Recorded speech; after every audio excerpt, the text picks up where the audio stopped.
Welcome to the Investigation Homicide podcast, coming to you live from the Line Shot Photography Podcast Studios in Madison, Mississippi. Tim Dillard at Line Shot Photography is Central Mississippi's premier dramatic sports portrait photographer. Teams, individuals, seniors, full media days. Any sport, any age. Book now at lineshotphotography.com or email tim at lineshotphotography.com.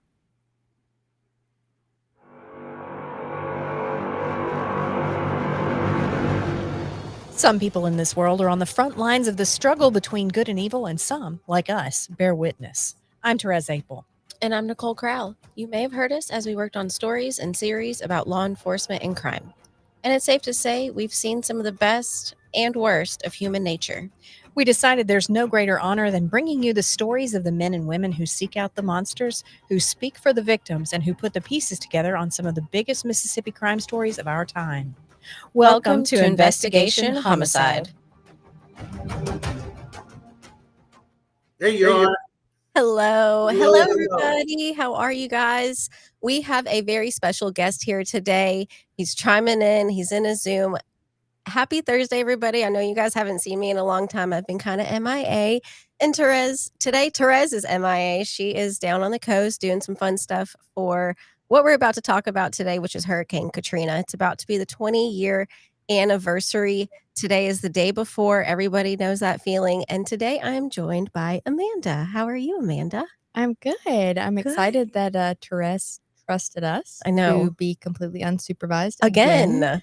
Again, we didn't mess up too bad last time, I guess. I think we did a great job last time. It was Christian Vance was on last time, and we got along. And this time we have to do a Zoom. So it's going to be interesting. Yeah. So Therese connected us with one of the best people that we could talk to about Hurricane Katrina.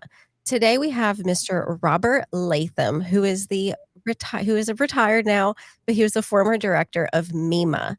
And he has some special insights that maybe not everybody was privy to while we were going through it. So for those of you that know, I'm from Ocean Springs. I was just a little girl when Hurricane Katrina hit. I was 12 years old and I was in 7th grade.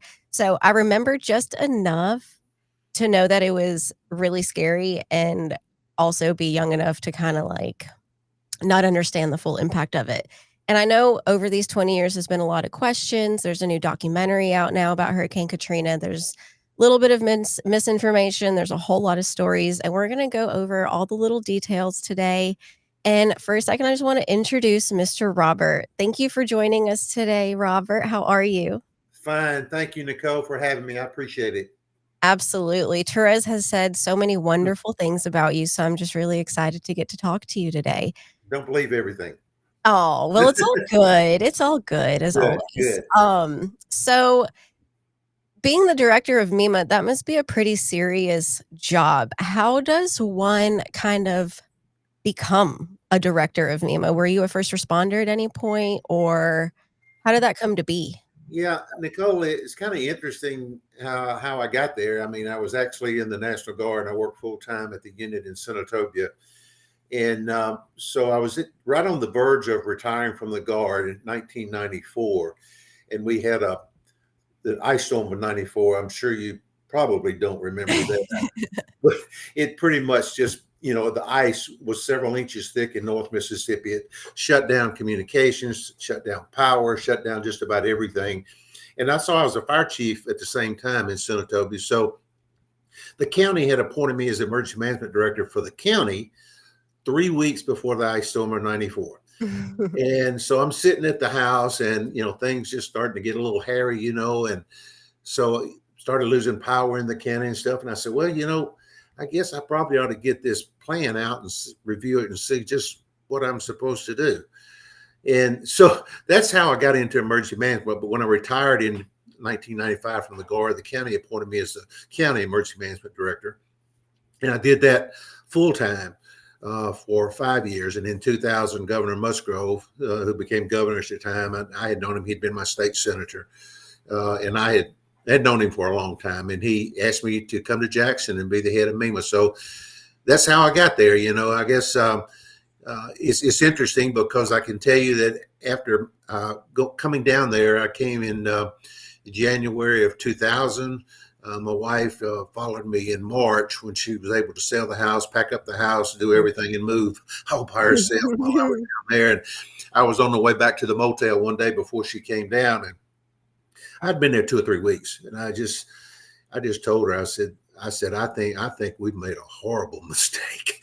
Just, it was coming from a small town. I'd been the fire chief of a volunteer fire department, but then I had this agency, with 40 something people, with a relatively small budget, and had all these responsibilities. And so that's how I got into it. I guess, I just kind of stumbled into it, but, I believe that, I believe God put me in the right place at the right time for that. And, it's made me a better person. And, I hope that we did the citizens of Mississippi proud, trying to lead them through a tough time with Governor Barber. Absolutely. And, we're going to talk about Hurricane Katrina today and the impact of that, and with, how you manage it as a whole crisis, and then also what happened behind the scenes. But isn't it crazy that it's the 20-year anniversary? Well, I mean, what's really crazy is you tell me you were 12 years old, and I'm thinking, oh my gosh, is it been that long? But I mean, what's interesting is that I talk to people all the time, and I just assume that they were around at the time, and then I have to pinch myself and realize that's 20 years ago. There are people that wasn't even born then. So yes, it's kind of sobering, but I just believe that I was there at the right time for the right reason, and while it was probably the state's worst time, I got to see Mississippians at their best, and that was one of the most rewarding parts of the whole event. Yeah, it was really crazy to see how everybody kind of was brought together through that disaster. So let's kind of start before the storm even hit, because what was interesting about Katrina was, as far as I know, the last big storm that had hit was Camille. Oh, yeah. My dad actually lived on the coast in like Moss Point, and I remember him talking about he lived through Camille. Yeah. And now he's lived through Katrina. Yeah.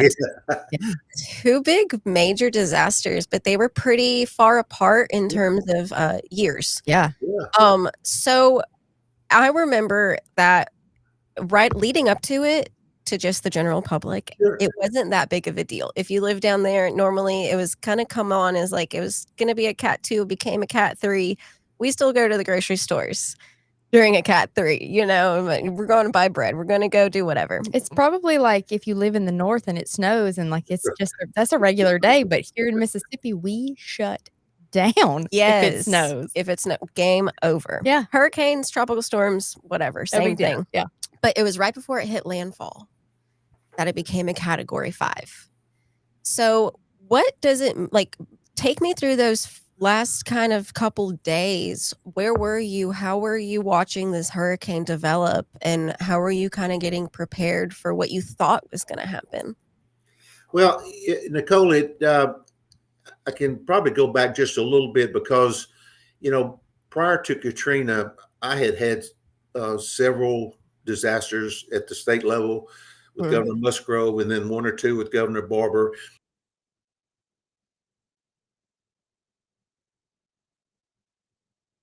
Had a small hurricane help us from FEMA in July of that year.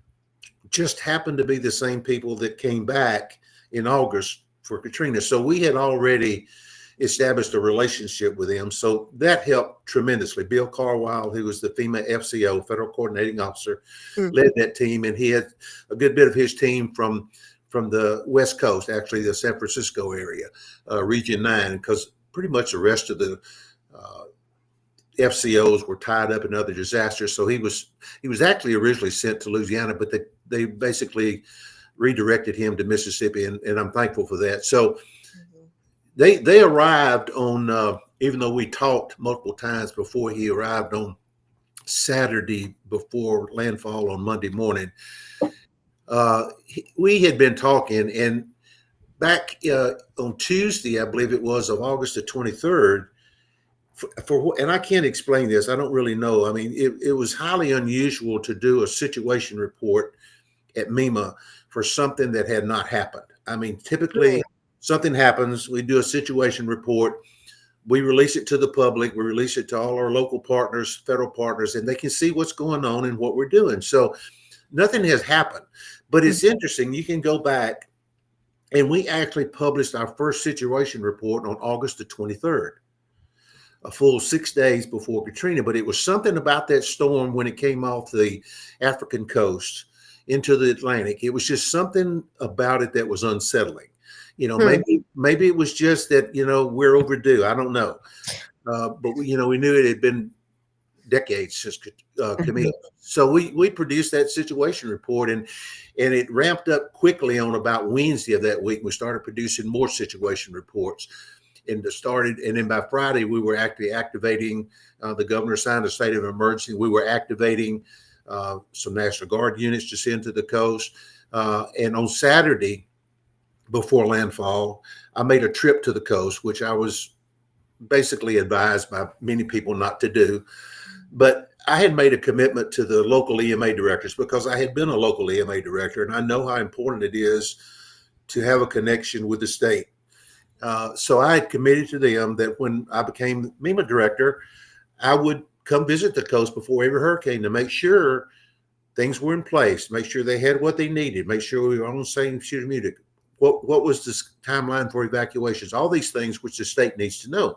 So I came along the coast from Jackson County to Harrison County and finished up in Hancock County. And you mentioned about, it wasn't a big deal for a lot of citizens. And I have to tell you this story because I think it kind of reinforces what you said. We know that on the coast, citizens get hurricane fatigue. Yes, I think that's a good way to say it. You go through that so many times, and you just say, you know what, this is not going to be it. I'm not going to stay. I was here through Camille. I survived. I'm going to be fine. It can't be that bad. So, I came along in Harrison County on Highway 90. I will never forget it. On the beach, people were out like it was July the 4th.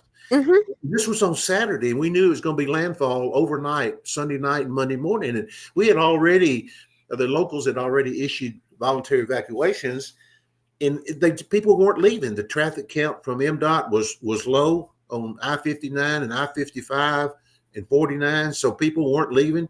And of all things, in the middle of all that circus environment was Jim Cantori.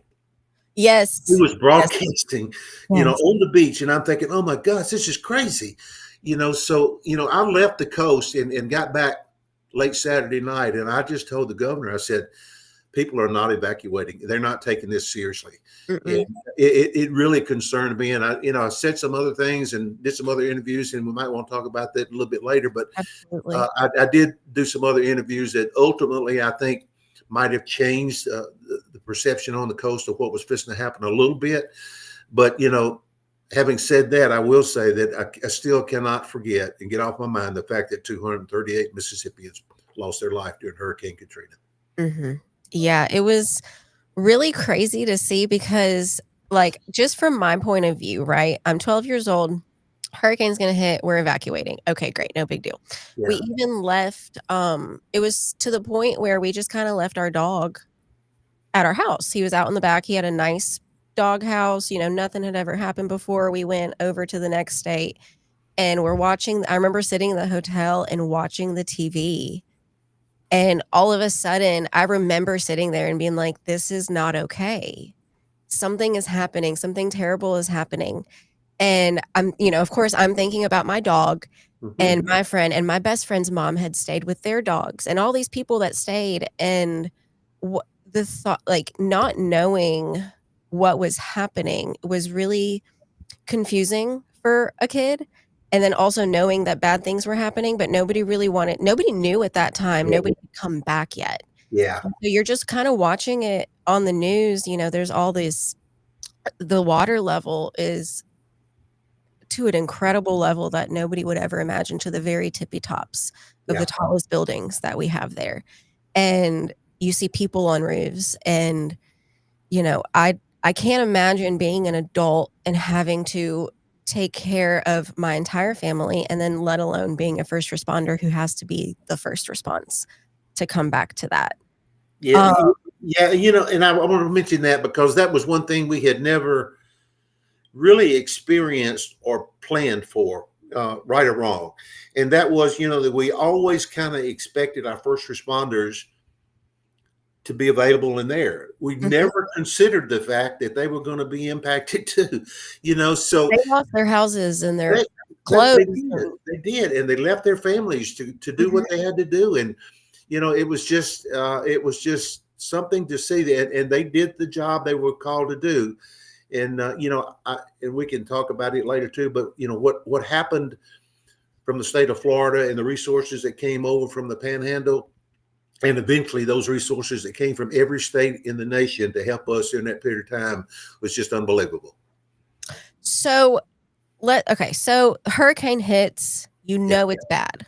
What yeah. is the first step that MEMA takes to make sure that we're going to get through this? So a lot of that when we know there's an event coming gives us something that is very valuable, and that's time. So days before, once the governor signs the state of emergency, we can deploy resources and assets. We can do things. We can expedite purchases under the emergency purchases procedure. So there were a lot of things that we did. We deployed resources and personnel. We activated the Guard, and we had National Guardsmen at the 3 coastal counties, Mhm. and their job was to be an asset for the local emergency managers that needed to do search and rescue in the immediate landfall or pre-landfall as the storm surge came in. So they would have assets that they didn't have to call and ask for. These were Mm. assets that they could use in addition to what they already had organic within the city or the county. So we did that. We had pre-positioned some supplies. FEMA had called me, and they were, when they were en route, I believe it was on Thursday, they had already ordered a lot of resources, including reefer trailers. That's the refrigerated trailers. And that's something you might want to talk about later too. Mhm. But they had ordered, rations, water, all kind of stuff, tarps, you name it. Everything had been requested before they ever got here. So we were prepared, and we had done Mm. conference calls with our locals, and we felt like everything was in place. The one thing that was not considered, and if I don't know if you remember this or not, but when Katrina made landfall, there was no such thing as a storm surge prediction. Mm. They didn't have the data, they didn't have the science, they didn't have the history of hurricanes, and to have ability to forecast with a hurricane of such size and such wind speed, and with the environment, the temperature, and everything, they could project what the storm surge would be. Now, had we had that, it would have made a big difference, but we didn't have that. And as you said, it was, there's some places in Hancock County where we believe that the water got to 35 feet. If you look on I-10, I believe that's Highway 603 that goes under I-10, and it's well inland several miles. Mhm. There's a concrete marker at the top of that overpass, and that was put in several years after Katrina, and there's a line on it that marks the water line of where the water was Mhm. during Katrina. Now, they eventually took all it said Hurricane Katrina water line. They took all that off because the economic development people said, this is killing our economic development. Nobody wants to come here knowing that water could get that high inland. So Oh. they took all of the references to what that was off. And as far as I know, the marker is still there. Just nobody really knows what it is. But that was the water line on the I-10 overpass over 603. So, there was a lot of things that we had done. And unfortunately, the Hancock County EOC, which was south of Highway 90, was flooded. And you were asking what was the first thing that FEMA did? Well, obviously deploy resources, check in with the locals, make sure they have everything they need. And then what's sad was overnight, it really, it was obvious that the storm surge was going to be bad, but the EOC, they stayed at the EOC, and there was probably some 40 people in there. And overnight, as it started to make landfall into the early morning hours of Monday, August the 29th, we lost all communication with the Gulf Coast. We could not communicate with anybody. So they want to know what that was like. I said, well, it was kind of like, you hear the people talk about the space shuttle or spaceship that goes in and comes back in the reentry. There's a blackout period where it comes through the reentry into to the atmosphere. So there's no communication. I said, that's what it was like, except it lasted hours. And I can remember that the first communications I got some kind of way, and I don't remember, first of all, Jim Butch, who you passed away a few years ago, was the meteorologist from the National Weather Service that was at the EOC with us. He came into my office late Sunday night and said, Robert, we just got a measurement from a buoy in the Gulf, and it measured wave heights of 50 feet. And I'm thinking, oh my gosh, well, I said, what's it measured now? She said, we don't know. It destroyed the buoy. It's not reading anymore. So that was the first sign that this was going to be bad. And then the next message I got was that water had gotten into the EOC. There were some 40 people in there, and the EOC had flooded. So, I don't know, are they still alive? I don't know. There were a lot of people there, but I don't know who. And then I got a message that said that the water level in Biloxi was up 2/3 of the way on the marquee at the Hard Rock Cafe. Which is insane. At the Beau Rivage. I'm sorry, the Beau Rivage. Yes. And that's insane. And I'm thinking, oh my gosh. So, yeah. I remember my number one memory is my dad used to work at the Grand Casino. Yeah. And the casino, all the casinos have to be on the water. So they're on the water part. The whole building was lifted up, moved across the highway, and laid back down on the other side of the highway. And I remember when we drove back, I think we came back maybe, it was a while because our food smelled terrible. Yeah. That's another memory. And, but it was just the rubble. They had cleared the rubble off the side of the road. And there was, when I say a mountain of rubble, it was like as tall as a building on both sides. And you don't just see, it's not logs, it's not limbs, it's not just random stuff. It's clothes, photographs, it's books, it's posters, it's everything that everybody ever owned. Some people lost literally everything they have ever owned except for the clothes that they packed. Yeah. In their suitcase. It's it. You talk about the Grand Casino and all the laws that when the casinos were allowed, they had to build them on the water. And I remember when I first became Mainland director, I did a tour of the coast, and I was trying to find out about the casinos and what the plan was. And I know this may sound crazy, but this is exactly what happened. So I'm thinking, so why? I mean, you have maybe the hotel, if there was one, and other administrative offices and stuff that could be on land. The gambling part had to be on the water. And I said, well, so what's the purpose of that? I said, well, if you look, and even up in the Mississippi Delta on the river, they're all put on barges. And they went to show me, if you notice, as the tide comes in and out, it shifts up and down. And the whole plan is that if it gets to be a bad hurricane, they can just hook to these barges and tow them up the Mississippi River. And I'm thinking, it's crazy, but that's what I was told that the purpose was. And well, I can tell you one thing, like you said, they all floated. I mean, and the Grand floated across Highway 90 in the lot. Yeah.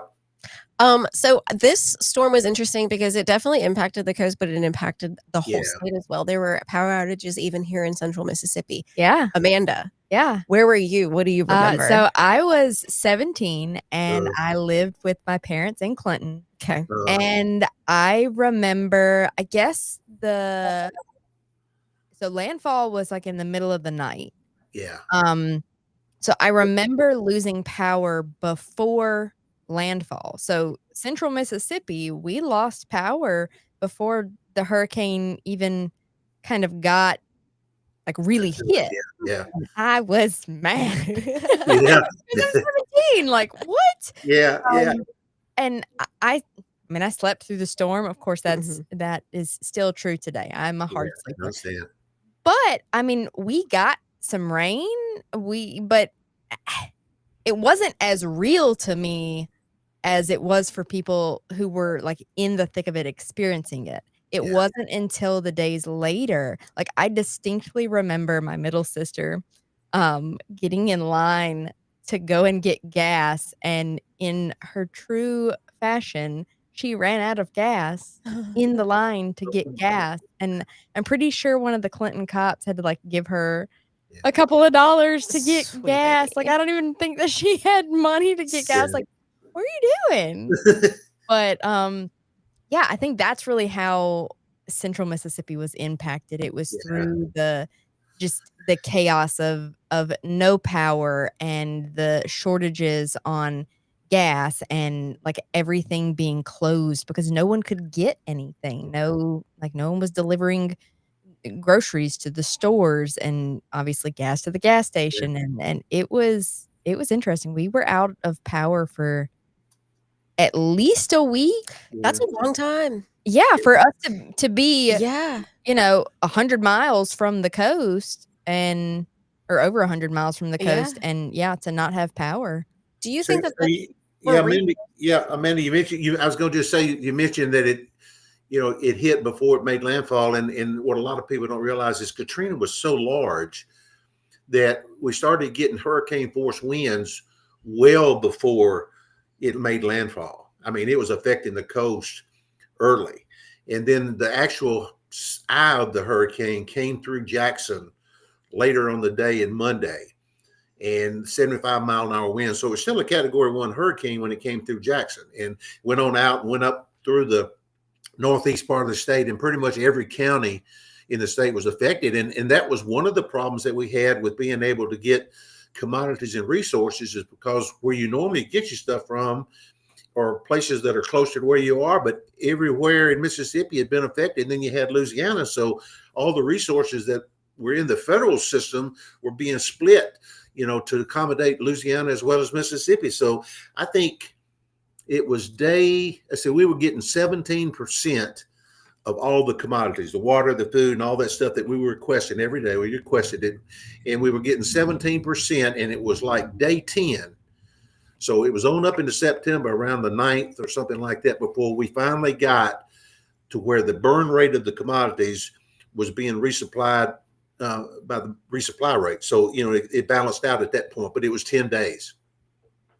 That's a crazy amount of time. I never knew that it was that long up here. Well, so we have a comment that says, in Madison, the lights only blinked twice and they stayed on. That's true Madison fashion. But again, he lost his job because a lot of his accounts were on the coast. Mm-hmm. So people were not just affected physically by the storm, whether they lost, their houses or material things. People's livelihoods were affected. I mean, I can only imagine the people on the coast who worked in the casinos and all of those surrounding areas. Like, what do you do? Even if you do relocate, like, what do you do? Yeah. It's kind of interesting because we hired a lot of the casino employees that were out of a job. Say FEMA hired them. They have a lot of people that they hire locally, and they always do try to hire as many local people as possible because it helps with the economy. It helps with people that have lost their jobs because of whatever disaster it was. So we had a lot of people that were employed helping us as well as FEMA. And so that helped some. But I think the thing was challenging was housing, temporary housing, and finding people to stay, even if they did have a job down there, where were they going to stay? So that became a tremendous challenge for all of us.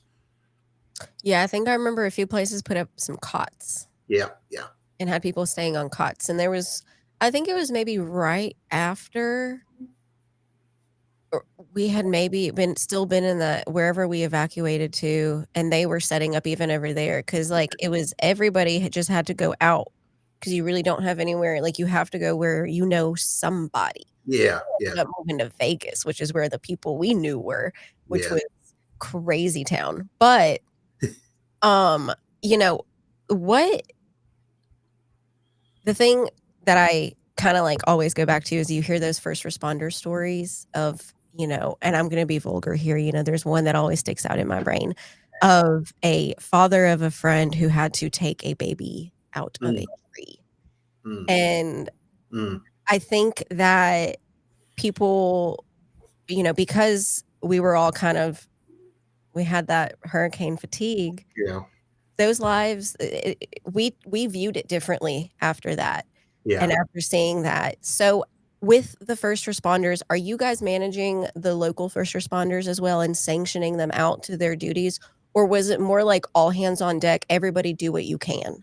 Well, there's a lot of people that self-deploy. There are a lot of volunteers and stuff, and trying to manage that is the challenge, because you don't want to turn down help, but at the same time, you don't want it to. And for us in Mississippi, Katrina, I mean, we had all these people coming in. Well, they could probably help, but where are we going to house them? Where are we going to feed them? Where are we going to make sure they get medical care? And then make sure that we can use them where they can best be used. So that was a challenge for all of us. So we were trying, and it's really interesting because Bill Carwile, the FCO, came to me right after Katrina. He said, "Well, we're going to have to manage this different from any disaster we've ever had. We're going to try to use something we tried to use in Florida in 2004. We just couldn't get it going, but it was basically a unified command system under the ICS, Instant Command System structure." And it said normally that structure is set up based on functions, whether it's transportation, healthcare, et cetera, et cetera, et cetera. But he said, he said, this is so big, we're not going to be able to manage it that way. So let's set it up geographically. So you had zones that were set up, and then within that you had sections, et cetera. So we divided the state, the whole state, with the only 3 counties in the first area, because it was the hardest hit. And so we managed it that way, and we put MEMA staff as well as FEMA staff with the locals, and we would send resources to that area, and it was up to the locals and their joint partners to manage the resources within their area.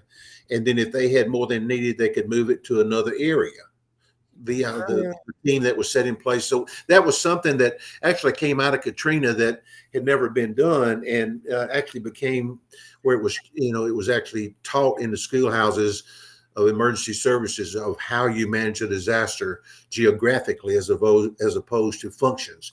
So that came out of it very well. But you mentioned the sad thing about the child, and I want to say this because it was probably the one thing during Katrina that affected me the most. On Wednesday, Bill Carwile and I flew down on Tuesday in a Black Hawk to Harrison County. We were there Tuesday night. We got up Wednesday morning, drove over to Hancock County because communication was still out. So we were actually trying to get answers to questions and statuses by writing the questions on a notepad, putting somebody in a car and telling them to drive over to such and such a county, go to the EOC, get answers to these questions, and bring them back to us. Wow. That's how we were communicating and getting information on what they needed and what the status was. So we hadn't gotten much out of Hancock County, but I knew that, as I said, that the water had flooded the EOC. And I found out when I got over there that, basically the water, got up to the ceiling there, and most everybody in there was just holding on to something to keep from drowning. And basically they had written their name and social security number with a magic marker on their arms, because they did not think they were going to survive. And, it was just shocking to me. But when I arrived there, that was one of the things I found out. But then Congressman Gene Taylor at the time, who represented the coast, was there, and his home had been destroyed as well. And he met me at the EOC door, and he said, "Robert," he said, "I got somebody I need for you to talk to." So he took me to a bus that I believe Delta State had actually sent it down for the county to work out of. Mm. And he said, "I need for you to meet somebody in here that we've got a problem." And he took me in, and it was actually the funeral home director for there in Hancock County. And he said, and he was really upset. He said, my morgue is full. I don't have anywhere else to put the deceased. So we're fixing to have to start putting it in the parking lot and covering them up with tarps. And I said, "I don't know what we're going to do, but we're not going to do that. I mean, that's not what we're going to do." Uh-uh. And again, only by the grace of God, I think that a gentleman drove up in a reefer trailer, which is a trailer that has a refrigerator unit in it, so he can haul ice and food and stuff like that. He had dropped a load of ice at Stennis Space Center. So that was just in Hancock County. So he had dropped by there to get directions for something. He was going to get another load of ice. And just so happened, Bill Carwile and I talked to him, and I asked him, what was he going to do? He said, "This is my truck." He said, "I'm under contract with FEMA to go get some more ice." I said, "Well, can we rent your truck from you?" He said, well, that's just the way I make my living. So I'm not sure that I can do that. What do you, and I told him what I needed it for. I told him, I said, we need a temporary morgue. He said, Mhm. I can't do that. He said, this is the way I make my living. And once you do that with my trailer, I won't ever be able to use it again. And we talked with him a few minutes, and he agreed to sell us that trailer. Wow. We agreed on $25,000.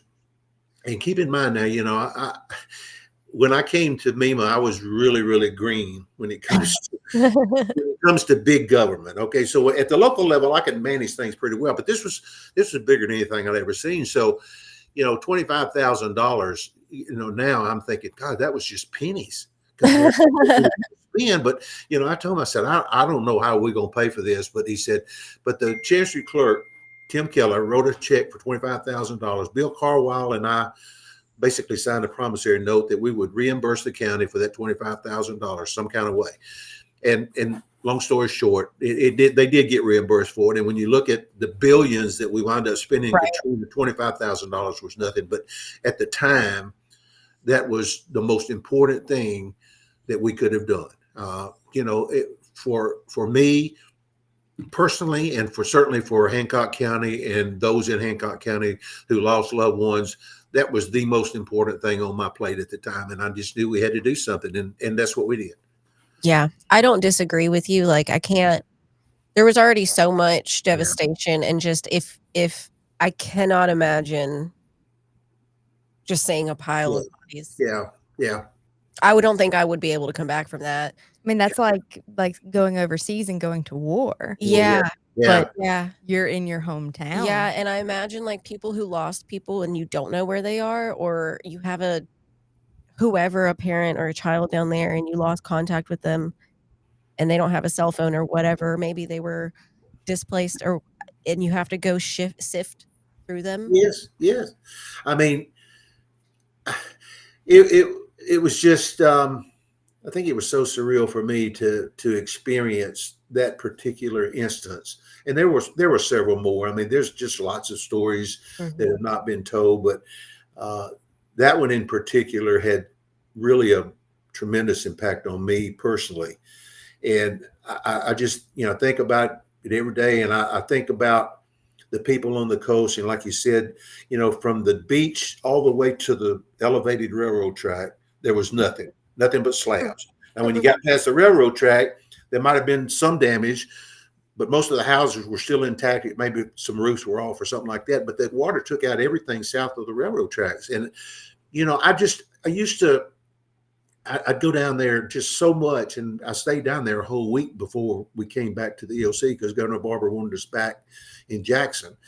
And I just, I kept looking at it and I'm thinking, how do you rebuild from something like this? And I think about all the people who had retired down there, the families that had passed their homes through generations, and all of a sudden it's all gone, and I'm thinking, you get your house rebuilt, and then for the next decade or so, you look out on your front porch and all you see is destruction. I mean, how do you do that? I don't know, but I think that taught me a lot about the resilience of the coast. It taught me a lot about the people of the coast, because it would have been real easy for somebody like me just to pack up and say, that's it, I'm done. I'm glad you didn't.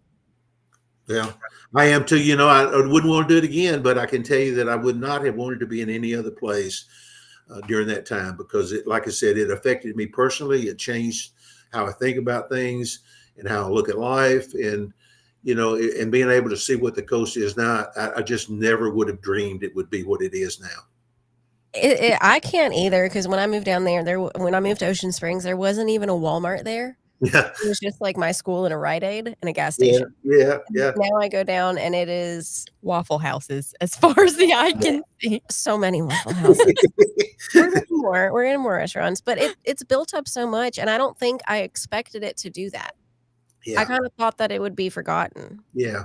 I think that what Governor Barber did with the Surrett and putting the private sector in, and all of these experts and smart people on community development and how to build cities and communities. And, I used to talk about it all the time. This was one of the few disasters where every aspect of your life is destroyed. I mean, your local government and all the buildings that you realize the schools, the city halls, the services where you go to church, where you get your health care, all of those things are gone. I mean, so every aspect, I mean, the only thing left really were the people. And I think what is on the Mississippi Gulf Coast right now is a testament to the resilience and strength of the people of the Mississippi Gulf Coast. That's right. Props to us. Yeah, absolutely. So you had mentioned there's clearly a lot of stories that we are never going to have enough time to go over them. But what is something that emergency management, emergency operations did or does that maybe we might not really appreciate enough? I think that one of the challenges now, I mean, after Katrina and even, for years, even probably a decade after Katrina, I think that the relationship that I had built with all the locals and the fact that when I came to MEMA, only 42 counties of the 82 had emergency management directors. So only about half of them. Okay. The others didn't. So for 4 years, my first 4 years as MEMA director, I worked real hard to get an emergency management director on the payroll in every county. And at the end of 4 years, we had achieved that. So I think after that, people finally realized how important that person is, because prior to that, you had these other 40 counties that basically, because by law it said they had to have an emergency management director, they might appoint the chancery clerk or the sheriff or who knows who. Right. But they don't know emergency management. They don't know what they need to do. It kind of like I was when I was appointed the county director and had the ice storm. They didn't know what they were doing. So, we felt it was important to get somebody that could communicate with the state on a daily basis. And I spent a lot of time. I visited every county multiple times in the 10 plus years I was a MEMA director, because for me, the most important part was that relationship with them and the elected officials. And one of the things, I think one of the benefits of that was after Katrina, you didn't have those local officials trying to throw me under the bus. And, they didn't want to point fingers and blame anybody, because they knew we were all in this together and they knew we were doing everything we could. It was just that I think, and I've said this many times, is that, there are some disasters that are bigger than any plan. And I think Katrina was one of them. And I think one of the things that we've learned, you mentioned and asked me, what do you think emergency management has learned from all that? And I think that we learned that there's just some disasters that you better be quick on your feet and find solutions to, because you can't. We used to actually exercise our plans to succeed because we didn't want to admit we had a bad plan. So I can tell you that after Katrina hit, I didn't look at the state plan. I mean, we were making decisions based on the information that we had. Yeah. What was the critical need and what the priorities were. And we had established goals and things for every area, and everything we did was funneled toward trying to meet those goals. So I didn't look at the plan. Granted, after Katrina, the plan was revised. One of the things in the plan said that for reefer trailers, the port is in Gulfport, so there's hundreds of reefer trailers at the port on a daily basis that hauls bananas, pineapples. So, the plan was to use some of the reefer trailers at the port for temporary boards. Well, you know what? They were all piled up north of Highway 90 right there beside the Grand Casino, from the storm. There weren't any, we couldn't get any. Yeah. So, and FEMA had ordered 8 before they got there, but they had not arrived by the time that I made that visit to the Hancock County EOC and bought that one trailer. So, I think that hopefully if we learned anything is that, you just have to make a decision. You can't just let the bureaucracy of government keep you from doing what needs to be done. You just, you do what your gut tells you to do and pray that it's the right thing and stand by your decision. You'll probably make some mistakes, but in the end, I think people will respect you for making a decision rather than him hawing around and promising something that you can't deliver. I don't think you could have said it any better than that. Yeah, that was a mouthful, and that goes well beyond MEMA. That goes Yes. for every, government agency, Yeah. and I think that plans are just a piece of paper that makes Yeah. the upper administration happy to say, "We have a plan. We can show the people we have a plan," but when Yeah. sugar turns, Mm. everyone knows that that plan goes out the window, That's right. and we're Yeah. just winging it. Yeah, you'll hear military people tell you that, in combat, that your plan goes out the window once the first shot is fired. Mm. So then you just kind of start reacting and doing what you have to do. I mean, and that's, the structure is important.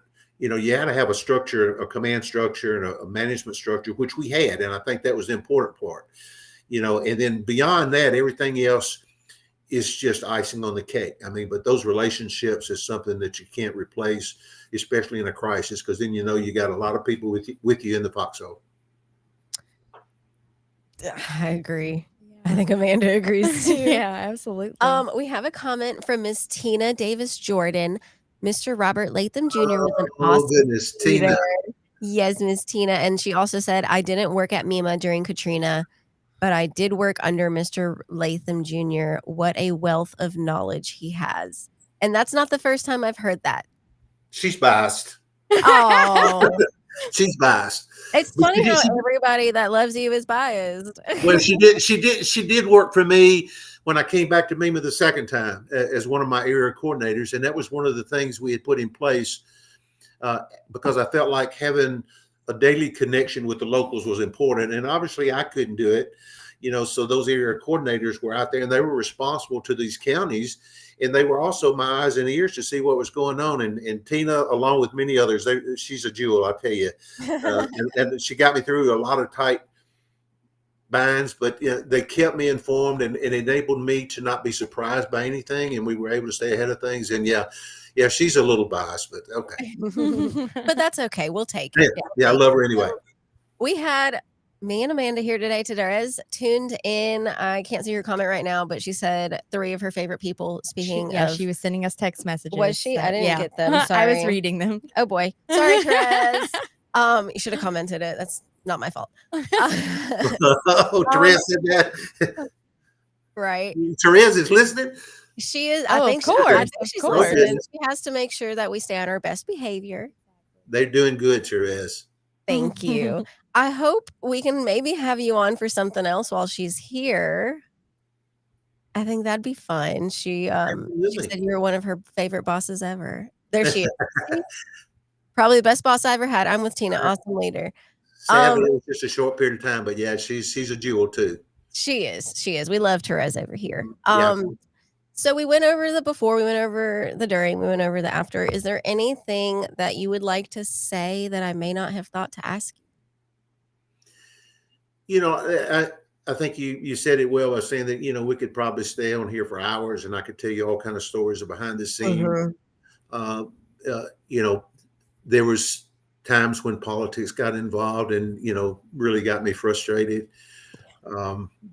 But I can tell you that it wasn't from Governor Barber. I had, Governor Barber reappointed me and I had never met Governor Barber before he was elected governor. And I was appointed by a Democratic governor. So to be honest with you, when he was elected, governor, I just felt my time, in public service.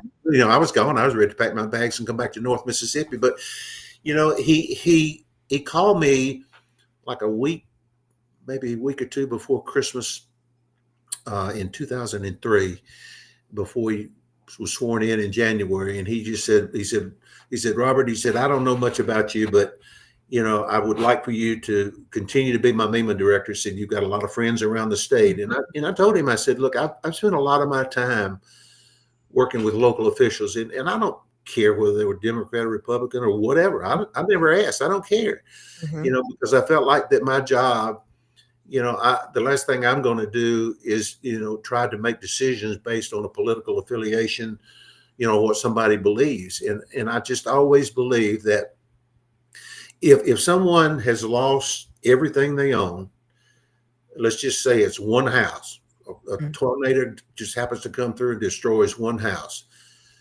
It doesn't get any worse than that. I don't care if it destroys a town. For that one family, it doesn't get any worse than their home being destroyed. And that's the way I tried to approach everything. I mean, I spend a lot of time with all three of the governors I worked for in the field after disasters, because they needed to see somebody and talk to them. And they, a lot of times I think that they realize that your hands are tied and you can only do certain things. But the fact that you're willing to listen, for a lot of them, is all they want to know, and that you care. And that if you make a promise to them, then you got to follow through with that.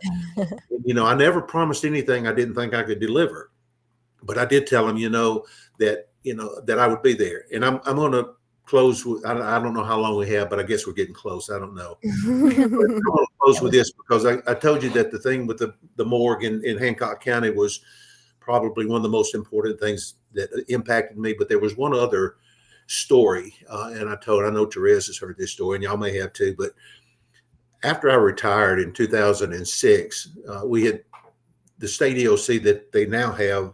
I was able to get funding for that from the legislation from FEMA, and they were building it while we when we were going through Katrina. It was still being built, so we were still down in the National Guard Army where our office was. So Mike Womack, who had been my deputy, and then Governor Barber appointed him to take my place after I retired, asked me to come back and speak at the opening of the state EOC. So I came back and made some comments, and then they opened up the EOC so that people could go in and see it. And there were a lot of local elected officials, like senators and representatives from Rankin County, since that's where the EOC was. And Mike had asked, he said, Robert, since you kind of designed this building, why don't you just show the local officials around and show them what we got now, and they should be proud of us. So we walked out of the executive office area and then around the hall, and then ran right into a lady that was coming out of one of the glass doors. And I think it was in maybe the personnel side or something of the EOC. And I do not remember her name. I wish I did, because I would like to connect with her and find out how she is today. But she told me, she said, "Are you Robert Latham?" And I said, "Yes, ma'am." I said, I'm sorry, I don't know you. If I met you, I'm sorry, I don't remember. She said, "No, you never met me," but said, on Saturday night before Katrina, you did an interview on public radio, and your voice was cracking, and you were really upset because the evacuation wasn't going well, and you obviously were concerned. I said, I really was, because I'd been on the coast and I was not happy with what was going on. She said, "Well, I lived in Pass Christian. I think it was Pass Christian. It could have been Long Beach, but it was on that side of the coast." And she said, we were just a block or two off the coast. And she said, "To be honest with you, I had decided to stay. We were going to ride out the storm. And then after you did that interview, I changed my mind and we evacuated." And I said, "So what happened to your home?" She said, "Well, I didn't get back down there for 3 weeks. But said, when I got back down there, there was nothing left of our home but a slab." And she said, "I don't know what would have happened to us if I had not left." And I always, after being down there on the coast on Saturday, and I always worried, that people were going to stay. And as I've said many times, Camille killed more people during Katrina than Katrina did, because they said, "We survived Camille, it can't be any worse than this." And she said, I think, for some reason we just decided to evacuate. And that to me made me realize, well, maybe I did get through to some people. I regret that 238 people perished. There's no reason for it. There's absolutely no reason for it. And my message is, please don't get hurricane fatigue. I've never had to evacuate, so I can't imagine the stress, the mental stress that you go through, the physical stress, the financial stress of evacuating. But please do not take a chance on hurricanes, because if Katrina caused anything, is that they could be deadly. And, don't be a statistic, be a survivor.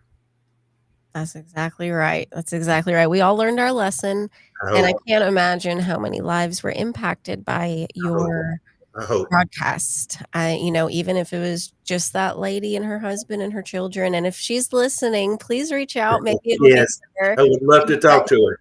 Can reconnect. I think that'd be really sweet. I posted on some Gulf Coast groups, so maybe she's in one of them and she'll see it. Well, I believe it was Sunday night. We had a press conference at the EOC, and Burt Case came up to me after the press conference, and he said, "Robert, what do you think?" I said, Bert, this is going to be worse than Camille. And he said, no, there's no way. He said, I was on the coast reporting for Camille. There's no way it could be that bad. I said, Bert, this is going to be worse than Camille. And, after all that happened, Bert came back to me. He said, every time I saw Bert after that, he said, you were right. You were right. That's right. I wish I hadn't been right. But I know. Well, 20 years later, and we've had a couple bad ones, but we haven't had a Katrina, and knock on this mic. Yeah. Hopefully it doesn't happen again anytime soon. Amanda, do you have any parting thoughts or questions? Not really. I think that since Katrina, the entire state has just been stronger, and the word that you keep on using is resilient. And so even as more disasters come about, they all like band together. So Katrina was a horrible disaster, but some good came from it. Yeah, absolutely. We got to become the community that we are today. Yes. Doesn't matter what you look like, especially back then. Did not matter if you're Black, did not matter if you're white, did not matter if you're Democrat, Republican, Catholic, Presbyterian, whatever you wanted to be. Your neighbor was your neighbor, and everybody was taking care of everybody. And I think that that's what we can take away from this, is that no matter what happens, you got to watch out for your neighbor. Yeah. Be a kind person. Right. Do well, and listen to the MEMA director when he tells you to evacuate. Absolutely. Yeah, you're right. Because, back then, even if you were a millionaire, you couldn't buy a bottle of water. Somebody had to give it to you. So exactly. It humbled a lot of people, and it strengthened a lot of people. And we're, 20 years later, I think everybody who went through it can say that we're a little bit grateful for it. Yeah, absolutely. Thank you so much for joining us today, Mr. Robert. I hope you have a wonderful rest of the day. Thank you guys for joining us. Thank you for watching live. Thank you for commenting. If you guys would like to follow us, you can follow us at Investigation Homicide. Nicole Crowell, Amanda Joe, Therese Apel. Follow 1, 2, 3, or 4 of us. Follow us on any platform. If you would like to download this podcast, we are on every platform that you can think of: Spotify, Apple Tunes, iTunes, whatever it's called. And y'all have a great Thursday. We'll see you again next week.